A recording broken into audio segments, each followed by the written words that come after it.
بسم الله الرحمن الرحيم الحمد لله رب العالمين والصلاة والسلام على رسوله الكريم শহীদ কাফেলা Bangladesh Jamaat Islami Pathalia union শাখা কর্তৃক আয়োজিত ঢাকা 19 সংসদীয় আসনের নির্বাচনী জনসভায় উপস্থিত রয়েছেন আজকের সভার সম্মানিত সভাপতি আমাদের পাথালিয়ার সম্মানিত আমির মোহাম্মদ রাশেদ হোসেন উপস্থিত রয়েছেন আজকের এই নির্বাচনী জনসভার প্রধান অতিথি ঢাকা জেলার সম্মানিত আমির কেন্দ্রীয় মজলিসের শুরার সদস্য মাওলানা দেলোয়ার হোসেন উপস্থিত থাকবেন আজকের এই নির্বাচনী জনসভার প্রধান বক্তা ঢাকা 19 আসনের জামাত মনোনীত এমপি প্রার্থী মাওলানা অধ্যক্ষ আফজাল হোসেন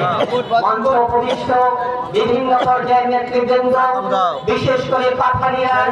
বিপ্লবী জনতা সবাইকে আমার বিপ্লবী সালাম আসসালামু আলাইকুম ওয়া রাহমাতুল্লাহি ওয়া বারাকাতুহু। সত্যিকার অর্থে পাথালিয়ার জনগণ বিপ্লবী জনগণ, পাথালিয়ার জনগণের মাটি ইসলামী আন্দোলনের ঘাঁটি। এই পায়ের নিচের এক মুষ্টি মাটি যদি নাকের মধ্যে দিয়ে ঘ্রাণ শোকা যায়, সেই মাটি থেকে ইসলাম